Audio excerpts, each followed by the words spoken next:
ओम नमो भगवते वासुदेवाय। जय श्री कृष्ण। राधे राधे। ये मास विष्णु कृष्ण को अत्यंत प्रिय है। इस मास में भगवान श्री कृष्ण जी की पूजा करने से कृष्ण भगवान प्रसन्न हो जाते हैं। वैशाख मास में पूजा के कुछ नियम हैं। यदि इनमें से एक भी नियम का पालन पूरी श्रद्धा से किया जाए तो अनंत फलों की प्राप्ति होती है। साथ ही आज अक्षय तृतीया भी है। आप सबको अक्षय तृतीया की बहुत बहुत मंगल बधाई हो। हमारे इस चैनल पर अक्षय तृतीया की कथा अपलोड हो चुकी है। अगर आपने कथा श्रवण नहीं की है तो अवश्य कथा को सुने। अगर आप चैनल पर नए हैं तो चैनल को सब्सक्राइब करना ना भूलें। तो चलिए गणपति जी महाराज गुरु महाराज को प्रणाम करते हुए वैशाख मास महात्म्य कथा 18 का आरंभ करते हैं। वक्रतुंड महाकाय सूर्यकोटि संप्रभा निर्विघ्नं कुरु मे देव सर्वकार्येषु सर्वदा।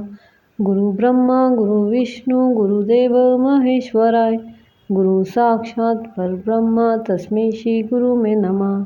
श्रुतदेव जी कहने लगे कि मेष की संक्रांति वैशाख मास में प्रातःकाल स्नान कर मधुसूदन भगवान का पूजन करके जो इस मनोहर कथा को सुनते हैं वे सीधे विष्णु लोक को जाते हैं, और जो दुर्बुद्धि होती हुई कथा छोड़कर अन्य काम करने में लग जाते हैं वह रौरव नरक में जाकर पिशाच योनि पाते हैं। यहाँ हम एक प्राचीन इतिहास कहते हैं जो पाप दूर कर पवित्र करने वाला है। प्राचीन काल में गोदावरी के किनारे ब्रह्मेश्वर क्षेत्र में ब्रह्मनिष्ठ बड़े परमहंस दुर्वासा ऋषि के 2 शिष्य रहते थे। वे सदा उपनिषद शास्त्रों में निष्ठावान थे। उन्हें किसी से कुछ अपेक्षा नहीं थी। भीख मांगकर जो कुछ मिलता उसी को खाकर पर्वत की गुफा में रहते थे। ये दोनों तीनों लोक में सत्यनिष्ठ तथा तपोनिष्ठ नाम से विख्यात हुए। इनमें सत्यनिष्ठ तो सदा कर्मों को करता हुआ भगवान की कथा सुनने और सुनाने में तत्पर रहता था, परंतु पुण्य रूपी कथाओं की व्याख्या के सुनने सुनाने के समय संपूर्ण कर्मों को भी छोड़ देता था तथा कथा समाप्त होने पर अपना नित्य कर्म करता था। वह बिना कथा श्रवण किए अन्न ग्रहण नहीं करता था।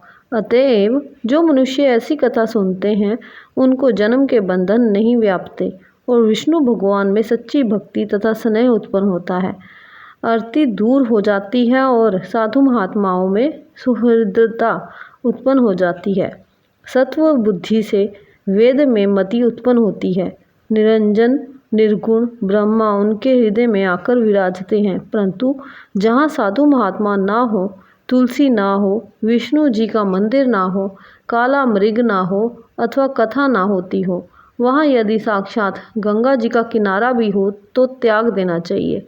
वहाँ का मरा हुआ प्राणी 100 जन्म तक कुकर योनि पाता है अथवा अंधतामिष्ट नरक में पड़ता है। ऐसा उपनिषद विचार कर वह मुनीश्वर सदा विष्णु की भक्ति और कथा श्रवण करने में तत्पर रहता है।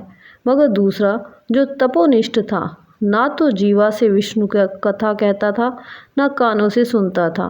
तीर्थ स्थान करने जाता तो वहाँ पर होती हुई कथा भी तप में विघ्न ना पड़ जाए इस डर से छोड़ देता था। श्रोता और वक्ता कोई भी उस कर्मनिष्ठ के निकट होकर गृह कार्य के लिए नहीं निकलता था। उस दुरात्मा ने दुर्बुद्धि से ऐसे ही समय बिता अपना शरीर छोड़ दिया। तब वह शमी के वृक्ष पर छिन्न कर्ण नाम का महाबलवान पिशाच हुआ। आश्रयहीन क्षुधा से व्याकुल हो उसका कंठ, ओष्ठ और ताल सूख गए। ऐसे ही अत्यंत दुखी हो अपने किए हुए कर्मों के पर विचार करता हुआ वह उन्मत्त की तरह इधर उधर घूमता हुआ भटकता रहा। इस प्रकार 10 सहस्त्र वर्ष बीत गए। उसे अपना कोई रक्षक दिखाई नहीं देता था। उस अकृतात्मा की देह पर पवन अग्नि के समान लगता था, जल कालाग्नि के तुल्य और पुष्पादि विष के सदृश मालूम होते थे। इस प्रकार वह उस सुनसान वन में साधु संग तथा कथा से रहित स्थान में भटकता रहा। कदाचित दैव योग से सत्यनिष्ठ पैठिनसी पुरी में आया। मार्ग में उसने क्षुधा से अत्यंत पीड़ित और अत्यंत दुखी छिन्न कर्ण नामक पिशाच को देखा। उसे देख मुनीश्वर कहने लगे, डर मत, तू कौन है? तेरी ये दशा कैसे हुई? अब से आगे तुझे दुख नहीं होगा। सत्यनिष्ठ के ऐसे आश्वासन देने पर छिन्न कर्ण अत्यंत व्याकुल हो कहने लगा, हे प्रभु, मैं दुर्वासा का शिष्य तपोनिष्ठ नाम का यति हूँ। मैं ब्रह्मेश्वर क्षेत्र का निवासी हूँ। कर्मों के लोप हो जाने के भय से अपनी दुर्बुद्धि के कारण महात्माओं द्वारा कही हुई विष्णु कथा का आदर नहीं किया। उसी कर्म के घोर परिणाम से मेरी मृत्यु हुई और छिन्न कर्ण नामक पिशाच बन दुख से अत्यंत व्याकुल हुआ हूँ। आज मेरा भाग्य फिर गया। मुझ पर सब देवता, गुरु तथा साधु संतुष्ट हैं। हरि भगवान मुझ पर प्रसन्न हैं, जो आपके दर्शन हुए।